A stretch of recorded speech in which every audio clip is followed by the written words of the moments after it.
estado de Florida hay un hombre hospitalizado por inhalación de anthrax. En octubre de 2001, a las pocas semanas del 11 de septiembre, se produjo una nueva y escalofriante oleada de ataques. Ha muerto tras serle diagnosticado el anthrax. Un caso de anthrax en un hospital de Boca Ratón, Florida. Otro caso de anthrax, este en Nueva York. 5 personas más. 5 muertos. Atentados en Florida y Nueva York. Se administró antibióticos a decenas de miles de norteamericanos. Las recepciones de los principales periódicos, canales de televisión y agencias de noticias. La capital del país no se libró. La alarma por el anthrax ha llegado al Capitolio. Acabo de hablar con el senador Daschle. Se ha recibido una carta en su oficina que contenía anthrax. No vencerán a este país. Pronto se pondría en marcha una investigación criminal del FBI a gran escala. La carta llegó a la oficina del senador Daschle el viernes y fue abierta y manipulada por una becaria esta mañana.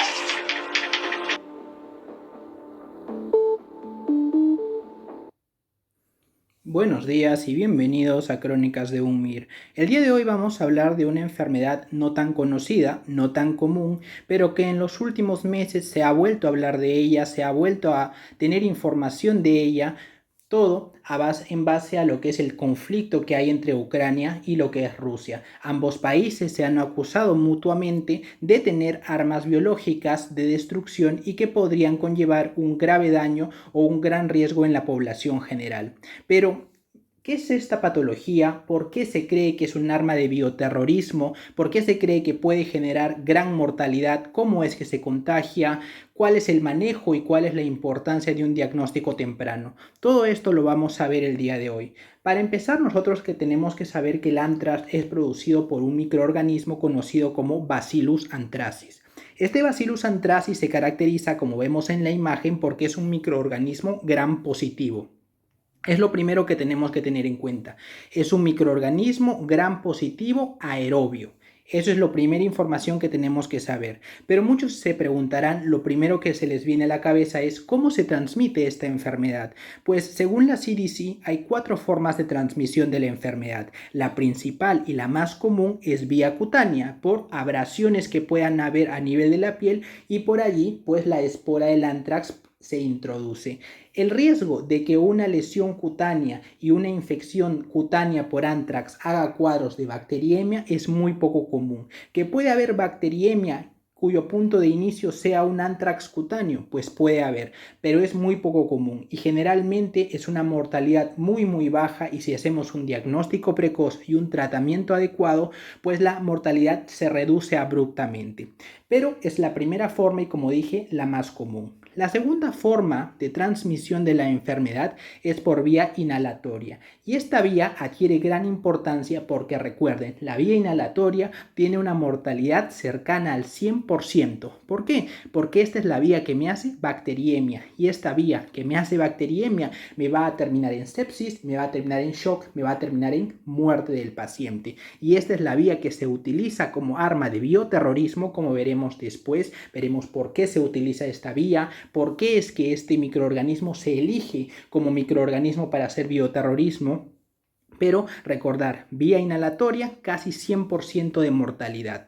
Otra vía que no es tan frecuente, pero que también tiene una mortalidad importante, es la vía gastrointestinal. La vía gastrointestinal se da por comer productos, carnes o productos de animales contaminados. Generalmente esta vía tiene una mortalidad casi del 60%, pero como dije es mucho más rara. Y en los últimos años, especialmente se ha visto casos en Europa, no se han registrado casos en otros lugares del mundo, pero sí en lo que es el continente europeo, por vía endovenosa, especialmente en adictos a drogas por vía parenteral. Obviamente esta tiene mucho mayor riesgo de bacteriemia si lo comparamos con un anthrax cutáneo, por ejemplo, tiene mayor riesgo de bacteriemia. Sin embargo, es una vía muy rara, como digo, que solo en ciertas zonas de Europa pues se ha descrito.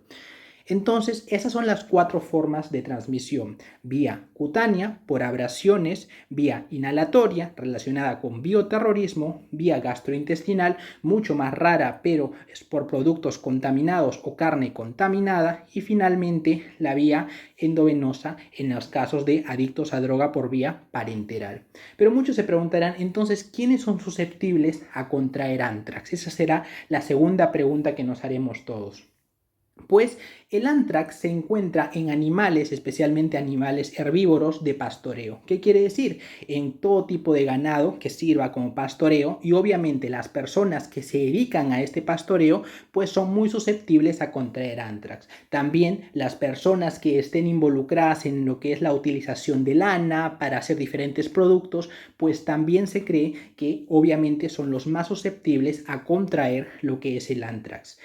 Existen diferentes estudios porque se cree que si hay todo un ganado contaminado con anthrax, pues la persona que se encarga de eso tendría más riesgo de contraer anthrax por vía inhalatoria. Sin embargo, los estudios ratifican que el anthrax por vía inhalatoria se empezó a ver muchos casos cuando empezó a ser utilizada como arma de bioterrorismo, y previamente las personas que estaban expuestas al ganado y había anthrax, había esporas de anthrax, pues sí podían tener mayor riesgo, pero no se diagnosticaron tantos casos como normalmente deberían haber, ¿no? Entonces, por ende, la vía más frecuente de transmisión sería la vía cutánea para hablar de anthrax cutáneo. Y ya dijimos quiénes son los más predispuestos. Ahora bien, ¿por qué el anthrax es un arma de bioterrorismo importante y por qué, según la CDC, es clasificada como categoría A, que es la más alta como arma de bioterrorismo? Porque el anthrax tiene una forma que es endoesporas o su forma de espora. ¿Y qué tiene de característico la forma de espora del anthrax? Que es muy resistente al calor, es muy resistente al frío, es muy resistente a la desecación, es muy resistente a algunos detergentes, es muy resistente a lo que es la radiación. Esta resistencia que confiere y que le permite estar en el medio ambiente por muchos años de manera dispersa hace que sea un arma importantísima de bioterrorismo, porque puede permanecer en el medio ambiente, es resistente al frío, al calor, a todo lo que hemos dicho, y por eso es que se utiliza. Y hemos visto que la forma inhalatoria pues tiene una mortalidad casi del 100%, entonces eso le da todavía más valor a ser utilizada como arma de bioterrorismo. Entonces, la clave está en las esporas, estas esporas que pueden estar latentes por décadas en el medio ambiente, y ahora vamos a explicar por qué y cómo es que actúan estas esporas. Para empezar, tenemos que tener en claro que una vez que las esporas ingresan a mi organismo, hablando de la forma inhalatoria, una vez que ingresan a mi organismo y llegan hacia la zona pulmonar, en la zona pulmonar los macrófagos los ingieren, pero no los pueden destruir. Entonces, dentro de los macrófagos, estas esporas empiezan a germinar en mucha cantidad, 10 a la quinta, 10 a la séptima, y una vez que llegan a ganglios linfáticos, pues como vemos en la imagen, se empiezan a diseminar esta forma germinativa, porque empiezan a germinar dentro de los macrófagos, formando una forma germinativa que es de tipo vegetativa, y empieza a ser un cuadro de bacteriemia. Empiezan a distribuirse por todo el organismo y al final pueden producir lo que es la muerte y lo que son cuadros de shock en los pacientes. Entonces, esa es la forma como funciona lo que es el anthrax. Ahora, vamos a entender todo esto que hemos dicho de manera general, de manera específica. Esta diapositiva parece complicada, pero si se entiende, entenderemos la fisiopatología de todos los tipos de anthrax. Ahora, el anthrax hemos dicho que una vez el anthrax inhalatorio que ingresa a mi organismo en forma de esporas, el macrófago lo come, dentro del macrófago subsiste, hace su etapa de tipo empieza a germinar, hace su etapa vegetativa, una vez que llega a ganglios linfáticos, esta etapa vegetativa se suelta y hace cuadros de bacteriemia. Eso es de manera general lo que hemos explicado hasta ahora. Pero, ¿por qué tiene esta capacidad el anthrax, este Bacillus anthracis, de hacer bacteriemia? Primero, tenemos que tener en cuenta que tiene muchas toxinas que produce muchas toxinas. ¿Y quiénes codifican estas toxinas? Pues lo codifican dos plásmidos importantes. El primer plásmido, el PXO1 y el PXO2. Empecemos con el plásmido PXO1, que es el plásmido más grande que hay en comparación con el 2. ¿Y qué es lo que hace este PXO1? Pues codifica esta producción de estas exotoxinas importantes que hemos hablado. Y cuando recordemos anthrax, tenemos que tener en nuestra cabeza tres exotoxinas importantes: el antígeno protector, el factor letal y el factor edema. Recuerden esos tres: antígeno protector, factor letal y factor edema. Pero muchos dirán, antígeno protector, pues protege a mi organismo, por lo tanto yo lo produzco. No. Estos tres lo produce el microorganismo, lo produce la bacteria. Y estos tres se van a unir de dos en dos, es decir, van a formar toxinas dobles. ¿Qué quiere decir? El antígeno protector se une a lo que es el factor letal y también el antígeno protector se une al factor edema. ¿Qué quiere decir? Que se forman dos toxinas y en estas dos toxinas nuevas lo que tienen en común es que tienen al antígeno protector. Pero ¿por qué el antígeno protector es común en ambas que se van a formar? En esta toxina edema y en esta toxina letal. Porque este antígeno protector es el que le da la capacidad al microorganismo para unirse a la célula del huésped. Y por eso es que los tratamientos también tienen mucha lógica ir contra el antígeno protector. Pero este antígeno protector es el que permite al microorganismo a unirse a la célula huésped. Por eso es que si cuando se une factor letal con antígeno protector, pues se forma la toxina letal. Y cuando se une factor edema con antígeno protector, se forma la toxina edema. ¿Y cuál es la característica de ambas toxinas? Pues la toxina edema, como su nombre lo dice, pues producirá edema. Ahora lo veremos mucho más específico en un siguiente cuadro, pero para que se acuerden. Toxina edema, ¿qué producirá? Edemas masivos. ¿Y en dónde lo veremos más? En el tipo anthrax cutáneo. Será responsable de todos los edemas que se forman en el anthrax cutáneo. ¿Y cuál es la otra toxina? El antígeno protector más el factor letal formarán ¿qué? La toxina letal. Y como su nombre lo dice, ¿por qué será letal? Pues porque llegará a producir la muerte en los pacientes. ¿Y en qué pacientes hemos dicho que hay mayor cantidad de 100% de mortalidad? En las formas inhalatorias, en el anthrax inhalado. Entonces, ¿por qué? Porque estimulará a los macrófagos para que produzcan factor necrosis tumoral alfa, interleuquina 1, sabemos que son proinflamatorios, aumentan exacerbadamente la inflamación, llegan a producir lo que es muerte súbita por anthrax sistémico. ¿Por qué? Simplemente porque en el anthrax inhalado, el responsable de la muerte, toxina letal. Anthrax cutáneo, toxina edema. Muy bien, hasta ahí tenemos que entender el primer plásmido y pasamos al segundo plásmido, el PXO2. Es un plásmido más pequeño y olvídense eso que dice cap A, cap B, cap C. Solo recuerden que el segundo plásmido es el responsable de la síntesis de una cápsula polipeptídica.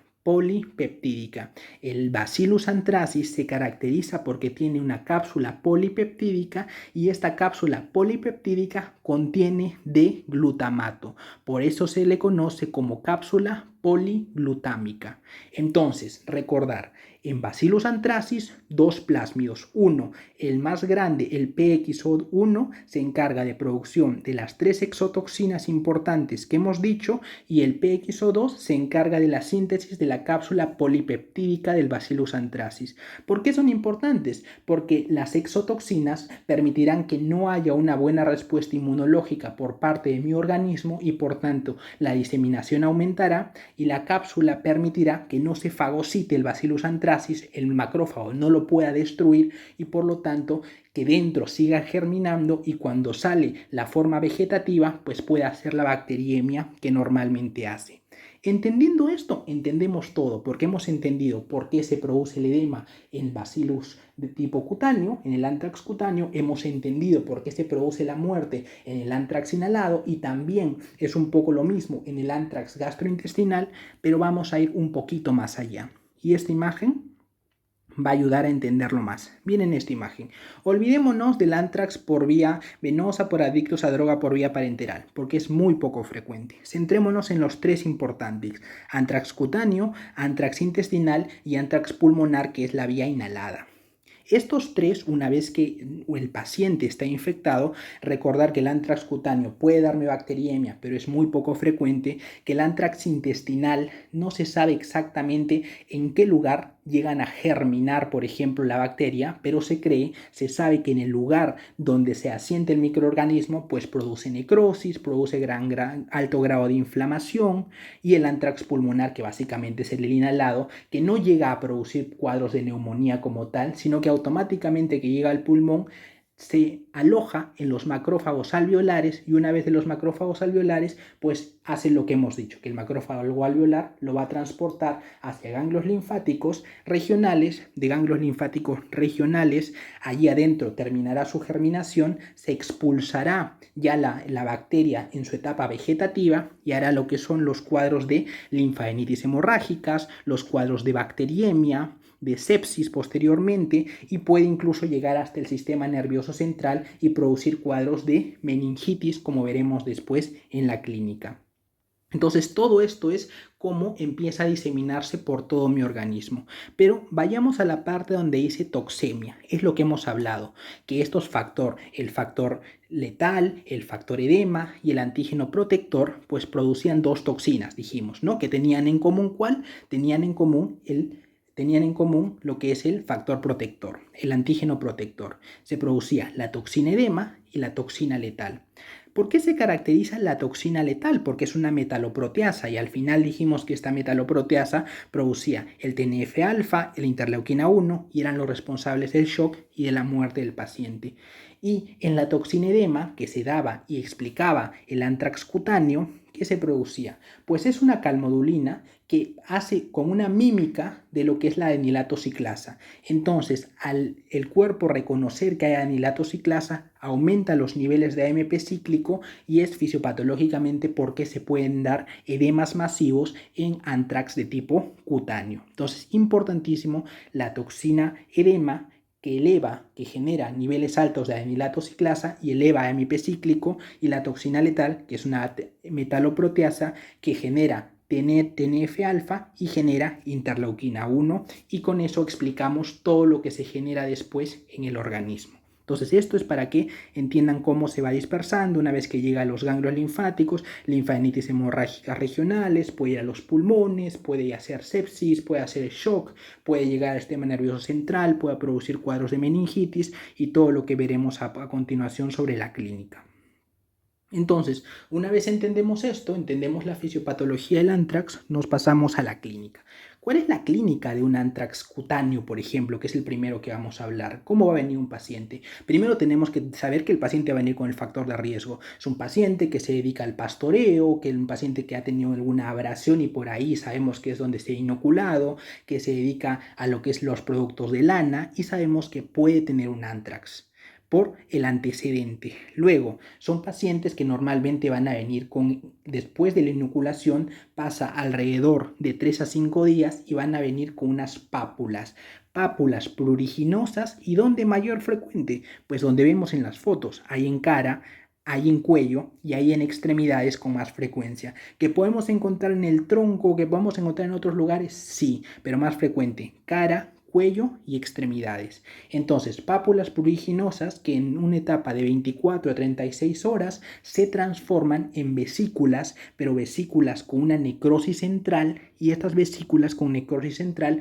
posteriormente se empiezan a secar y al secarse pues producen cicatrizaciones, costras negruzcas con un edema importante alrededor. Y es lo que vemos en la foto. Al final vemos lesiones negruzcas con edema importante, con una vez que se ha secado es esto, pero empiezan, como dije, con pápulas pruriginosas. Y ojo, son indoloras y no son ni pustulosas ni tampoco tienen ninguna secreción importante. De hecho, paciente que venga con lesiones pustulosas, con lesiones que empiezan a secretar, con paciente que venga febril, pues pensar sobre todo en cuadros de sobreinfección. Pensar en sobreinfección por alguna otra bacteria, pero no como el anthrax como causa primaria, porque como dije son indoloras y son no pustulosas ni tampoco son que no secretan nada. Recordar eso de lo que es el anthrax cutáneo. Y eso es lo más importante que tienen que saber.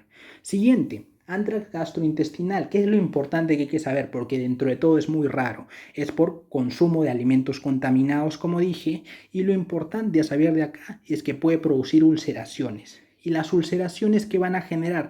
Pues que el paciente llegue con vómitos sanguinolentos o vómitos, como se ve en la foto, marronáceos. Y luego una sintomatología general, que el paciente puede venir con dolor de estómago, dolor abdominal, diarreas, el paciente puede venir febril, Puede venir normalmente con ascitis y de hecho si nosotros hacemos análisis de líquido ascítico en estos pacientes puede estar medio purulento y podemos encontrar Bacillus anthracis en este líquido ascítico. También es muy característico y lo que pongo en recuadro es lo que tienen que recordar. La linfadenitis mesentérica, porque recordemos que al final siempre a nivel de ganglios linfáticos se tiende a diseminar bastante, entonces puede producir una linfadenitis mesentérica y en el líquido peritoneal también podemos encontrar a veces pues Bacillus anthracis. Y una de las principales causas de muerte en estos pacientes pues será perforaciones intestinales que puedan hacerlo al paciente por el grado de inflamación que hay.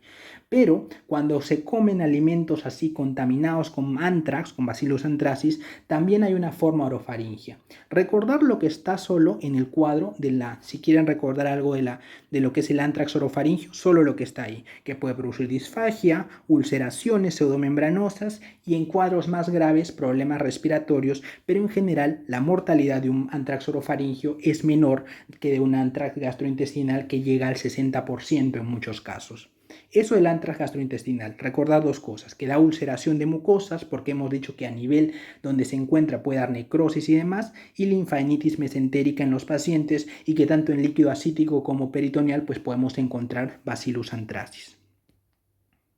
El siguiente que vamos a ver, anthrax por inhalación, bioterrorismo. Recordar siempre, anthrax con inhalación muy relacionado con el bioterrorismo. Mortalidad cercana al 100% de casos. ¿Y qué tenemos que recordar de aquí? Lo que hemos hablado, que una vez que llegan a pulmón no dan cuadros de neumonía. Si bien es cierto que pueden dar una neumonitis hemorrágica y demás, normalmente no son causas de neumonía per se, porque al toque rápidamente entran dentro del macrófago y luego el macrófago los lleva, como hemos dicho, a ganglio linfático para hacer la bacteriemia. Entonces, al llegar a ganglio linfático es muy común que empiece a generar cuadros de linfadenitis regional, especialmente a nivel de mediastino, y puede llegar a generar una mediastinitis hemorrágica. Recordar, el anthrax por inhalación es muy característico que me dé mediastinitis hemorrágica. ¿Y cómo lo vamos a ver? Lo podemos sospechar cuando le sacamos su radiografía de tórax simple y vemos un mediastino ancho, como se ve en esa radiografía. Un mediastino ancho con efusiones pleurales, pues muy característico que sea por una mediastinitis hemorrágica. De igual forma, en la TAC podemos ver estas efusiones pleurales continuas y si hacemos radiografías así continuas día a día, también seguimos viendo estas efusiones pleurales que van evolucionando. Y obviamente estas afecciones a nivel linfático, como hemos dicho, estos ganglios linfáticos inflamados que pueden llevar a ser cuadros de bacteriemia, cuadros de shock y cuadros de muerte. Pero recordar justo esto. Y obviamente esto puede producir que el paciente tenga tos y esta tos puede llegar a tener hemoptisis en el paciente, puede tener cuadros generales de fiebre, puede tener cuadros generales que pueden llevar a lo que es el shock en los pacientes y muerte con casi el 100% de casos. Pero recordar esto como característica más importante del anthrax por inhalación, que ya lo hemos hablado bastante durante la presentación. Y finalmente, la otra forma, meningitis por anthrax, que es una complicación cuando ya hace bacteriemia, pasa lo que es barrera hematoencefálica, llega al cerebro. Hay muchas cosas que se podría hablar de lo que es la meningitis por anthrax, pero simplemente para resumirlo todo, fatal. Muerte muy pronto. Después de que llega al sistema nervioso central, el riesgo de muerte es muy probable. Entonces, recordar, meningitis por anthrax, fatal. Punto. Nada más. Eso es lo que tienen que recordar de meningitis por anthrax. Muy bien.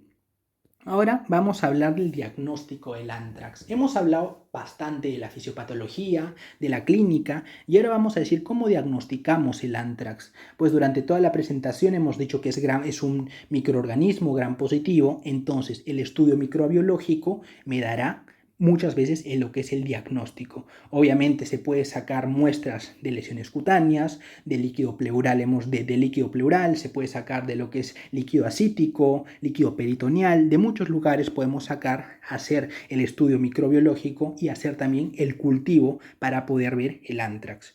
Esto es muy probable que nosotros podamos hacerlo generalmente antes de iniciar la antibiótico terapia en los pacientes porque Muchas veces, muchos de estos estudios pueden negativizarse si hemos iniciado antes lo que es los antibióticos. ¿Qué otra cosa nos ayuda a hacer el diagnóstico del anthrax? Pues medir anticuerpos, medir toxinas, estas exotoxinas, características del anthrax, factor letal, los demás factores y demás se puede medir los anticuerpos según serología, también nos ayudan para hacer diagnóstico de lo que es anthrax en los pacientes. Entonces, una vez que me llega un paciente hospitalizado, esto es para que lo lean ustedes, para que tengan mayor información. Todas las guías de donde se ha sacado toda esta información se dejan en la descripción, pero esto es todo lo que tienen que hacer, toda la batería de exámenes que hay que hacer a un paciente que se sospecha de anthrax. Y les pongo los más importantes con la flecha roja. El GRAM, los cultivos, el estudio de las toxinas, el estudio de anticuerpos también y las radiografías. Importante las radiografías, ¿por qué? Porque las radiografías de tórax me van a permitir ver, por ejemplo, un mediastino ancho, me van a permitir ver si hay algunas efusiones pleurales y hacer la sospecha de una mediastinitis hemorrágica en los pacientes. Luego todo esto es lo que tanto el estudio inicial como serológico que hay que hacer, que como lo dije es más para lectura de ustedes, yo les doy lo más importante. Y lo siguiente es en lo que es la tomografía, pues en la tomografía de igual forma, la efusión pleural, el mediastino ancho, también se puede ver efusión pericárdica en los pacientes y luego durante la serología pues ver si la clínica cambia, si lo que es hay mayor o no, menor o menor efusión pleural. De igual forma, ¿no? Si hacemos por ejemplo una punción lumbar en los pacientes, pues ver si podemos encontrar algún bacilo en estos pacientes. Muchas veces hay pleocitosis en los pacientes también a nivel de polimorfos y demás que podemos encontrar. Pero lo esencial en el diagnóstico es microbiología con lo que es estudio de GRAM, cultivos en los pacientes y ayudarnos de algunas imágenes como radiografías, tomografías y las toxinas junto con lo que son los anticuerpos a nivel serológico, ¿no? Eso es en cuanto al diagnóstico. Y pasamos al tratamiento. A ver, cuando hablamos del tratamiento del anthrax, tenemos que tener en cuenta varias cosas. Tenemos que tener en cuenta que se cambia muchísimo. ¿Por qué? Porque si nosotros leemos libros antiguos, pues el tratamiento del anthrax era penicilina y punto pelota. Sin embargo, con la aparición de arma de bioterrorismo, se cree que el anthrax puede haber hecho resistencias y que la penicilina hoy en día sea un tratamiento y no un tratamiento que no funcione, porque el anthrax puede ser resistente a penicilinas. En base a eso es que se ha cambiado mucho y ha ido cambiando lo que es el tratamiento y hay diferentes de acuerdo al tipo de anthrax que me esté afectando. Primero, hay que hacer una prevención. Todo paciente que yo crea que puede tener un riesgo de tener anthrax, pues puede hacer un tratamiento preventivo inicial. Este tratamiento preventivo es un tratamiento que según las guías es de 60 días y va acompañada de una vacuna. Hay una vacuna para el anthrax que es de 3 dosis. La primera es cuando viene el paciente y después en 2 y 4 semanas las siguientes dosis de vacuna. Y un tratamiento antibiótico inicial que es vía oral y se inicia siempre con fluoroquinolonas. Recordar esto no solo para la prevención, sino en general para el manejo del anthrax. Las fluoroquinolonas importantísimas para el manejo del anthrax porque tienen buena penetrancia a nivel del sistema nervioso central y porque no se ha visto resistencias de anthrax a fluoroquinolonas, por lo cual en general constituyen la primera línea de tratamiento en anthrax. Entonces, para prevención, ¿qué daremos? En primer lugar se da ciprofloxacino 500 miligramos cada 12 vía oral y si no se puede dar cipro, doxiciclina 100 miligramos igual cada 12 vía oral en el paciente. Y luego ya están ahí las dosis de niños si lo quieren revisar. Pero uno se preguntará, ¿y en embarazadas qué hago? Porque cipro o dar una tetraciclina en embarazadas. Pues el régimen y el tratamiento y manejo es el mismo. ¿Por qué? Porque el anthrax es una enfermedad que si hay sospecha de que se ha dado por vía inhalatoria es mortal, casi 100%. Entonces, en riesgo-beneficio, yo preferiré que haya un riesgo de que mi gestante pues le haga mal la medicación que le estoy dando a que se muera.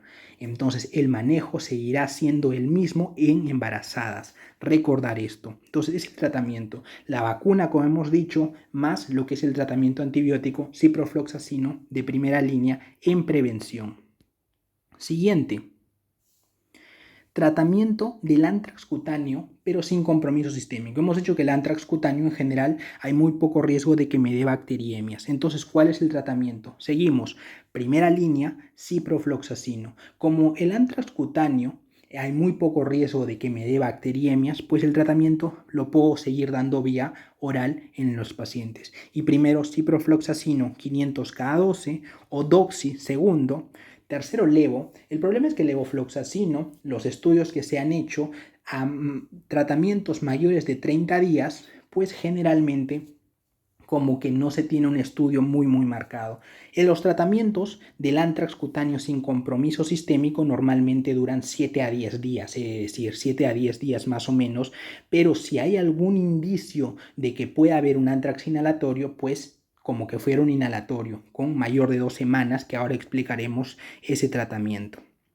Pero ¿qué pasa? El antrax cutáneo es muy probable que un paciente que venga con esas lesiones cutáneas pues sea un antrax normal, un antrax que no tenga ninguna modificación ni sea resistente a nada. Si nosotros hacemos los estudios y vemos que es sensible a penicilina, pues se puede dar amoxicilina o se puede dar penicilina en los pacientes, pero tenemos que tener la constancia. Si nosotros vamos a iniciar un tratamiento empírico, siempre con fluoroquinolonas, porque no sabemos si este antrax es resistente o no. Así que solo si tenemos la constancia de que es susceptible, daremos penicilina.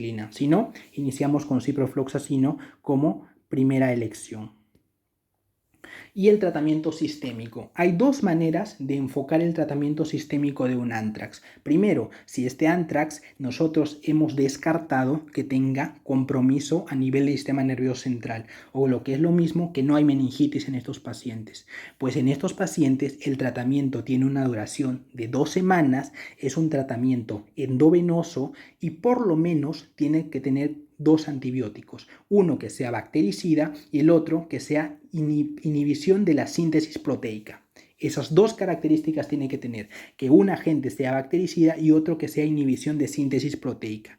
El que es bactericida y el que tenemos que tener en cuenta es siempre inicio, elección, fluoroquinolona, en mi cabeza, ciprofloxacino de elección en estos pacientes, más un inhibidor de la síntesis proteica. En este caso, y recordar mucho esto, en este caso se da clindamicina y de segunda elección linezolid. Pero muchos que muy juiciosos pensarán, pero el linezolid tiene mayor penetrancia a nivel del sistema nervioso central. ¿Por qué no daría linezolid como primera elección? Porque en un paciente con un antrax sistémico que yo he descartado un cuadro meningio, que tenga una buena penetrancia a nivel del sistema nervioso central es importante, mas no es esencial. No es esencial. Por eso que aquí clinda se puede dar de primera opción y linezolid en caso pues la clinda no funcione o hay alguna contraindicación. Y eso le añadimos siempre más lo que es la fluoroquinolona, ciprofloxacino como primera elección. Ese es en tratamiento sistémico, o sea, en tratamiento empírico, mejor dicho, o en tratamiento en pacientes que tengan resistencia a penicilina. Pero si nosotros constatamos que es un antrax sistémico sin meningitis, pero que es susceptible a penicilina, el que vamos a cambiar es la fluoroquinolona, es decir, el ciprofloxacino lo podemos cambiar por penicilina G sobre todo. Penicilina G, si es susceptible a penicilina este antrax sistémico, en vez de ciprofloxacino se puede dar. Eso es lo que vamos a ver y como dije el tratamiento dura 2 semanas, más o menos 2 semanas o hasta que el paciente esté estable hemodinámicamente. ¿Y cuál sería entonces ese tratamiento sistémico si no hay meningitis? Pero si hay constancia de que el paciente puede tener posiblemente meningitis o confirmada lo que es meningitis, pues aquí ya no son 2, aquí son mínimo 3 agentes antibióticos. El primero que sea mínimo un bactericida y mínimo 1 que inhiba la síntesis proteica. El primer bactericida que vamos a usar, ciprofloxacino en los pacientes, es el primero, ciprofloxacino, fluoroquinolona. ¿Que se puede usar levo? Sí. ¿Se puede usar moxi? Sí. Pero de primera elección, ciprofloxacino más otro agente bactericida, en este caso el meropenem. Meropenem de elección. Recordar en la tabla de arriba, el meropenem era una alternativa al cipro, era la cuarta me parece, alternativa al cipro, pues aquí no, el meropenem se utiliza aquí como aditivo al cipro y El que se utiliza también añadiendo el tercer antibiótico que se va a utilizar como inhibidor de la síntesis proteica es el linezolid. Aquí sí linezolid. ¿Por qué? Porque si tenemos evidencia de afección central con cuadros de meningitis, acá sí nos importa que haya buena penetrancia a nivel del sistema nervioso central. Por eso es que aquí se utiliza linezolid, porque tiene mejor penetrancia que la clinda. Por eso es que aquí utilizamos, añadido a la cipro, utilizamos meropenem, porque el meropenem también tiene buena penetrancia y porque el meropenem es muy resistente a lo que son beta-lactamasas y es muy resistente en general si el paciente pudiera tener un anthrax de tipo resistente. Por eso es que se utiliza. Ese tratamiento empírico o nuevamente si el anthrax tiene resistencia a las penicilinas. Pero si objetivamos que es sensible a las penicilinas, ¿cuál de estos se cambia? Pues lo cambiamos el carbapenem. Cambiamos el meropenem por penicilina G en los pacientes. ¿Se entiende? Entonces consta de 3 antibióticos, igual tratamiento más de 2 semanas o hasta que el paciente esté estable hemodinámicamente. Algunos autores hablan de un tratamiento de hasta 3 semanas y tener mucho cuidado aquí con el linezolid, porque como lo ponemos de primera elección, tener mucho cuidado por la toxicidad que puede producir. Recordar que el linezolid puede producir neuropatías, el linezolid puede producir también algunas alteraciones como síndromes serotoninérgicos en los pacientes. Entonces estar monitorizando muy bien lo que son las concentraciones del linezolid y si no, pues cambiarlo con clinda, que también es un tratamiento que se puede dar. Ojo que en inhibidor de síntesis proteica aquí, el cloranfenicol como cuarta opción también se da en lugares donde no tenga acceso a linezolid o a clinda y tenga un CAF, pues doy el cloranfenicol añadido a lo que es el meropenem más ciprofloxacino. Entonces, como ven, parece un poco engorroso el tratamiento, pero en su cabeza resúmanlo de esta forma. Anthrax, en general, ¿qué es muy bueno para el anthrax? Fluoroquinolonas. ¿Cuál especialmente? Ciprofloxacino. Prevención, ciprofloxacino. Anthrax cutáneo, pues muy poco riesgo de bacteriemia. Ciprofloxacino de primera elección, 7 a 10 días. Sí, no hay evidencia de nada inhalado. Y ya cuando hablamos de anthrax inhalado, anthrax sistémico en los pacientes, pues si no hay evidencia de meningitis, 2 fármacos, ¿no? Primero hemos dicho lo que es ciprofloxacino y otro inhibidor de síntesis proteica, como por ejemplo clindamicina. Y si ya tenemos evidencias de un anthrax sistémico, pero que hay cuadro de meningitis, 3. Primero dijimos ciprofloxacino, siempre fluoroquinolona. Luego meropenem. Meropenem, ¿por qué? Porque tiene buena penetrancia, porque es resistente a beta-lactamasas y ahí va a ayudar muchísimo. Y tercero, linezolid. Acá ya no clinda, linezolid, ¿por qué? Porque tiene mejor penetrancia. Ojo con qué, con la toxicidad del linezolid ir monitorizando. Y el tratamiento en los 2 sistémicos mayor de 2 semanas o hasta que el paciente esté estable. Y en el peor de los casos, en el que tiene ya meningitis, hasta 3 semanas. Eso sería en cuestión de lo que es tratamiento. Entonces hemos revisado todo lo que es fisiopatología, hemos revisado la clínica y hemos acabado con el tratamiento del anthrax. Espero haya sido de su utilidad, espero si tienen alguna pregunta pueden dejarlo en la descripción todas las preguntas y se contestarán rápidamente y alguna sugerencia también. Si no están suscritos, suscríbanse. Muchas gracias y hasta la próxima.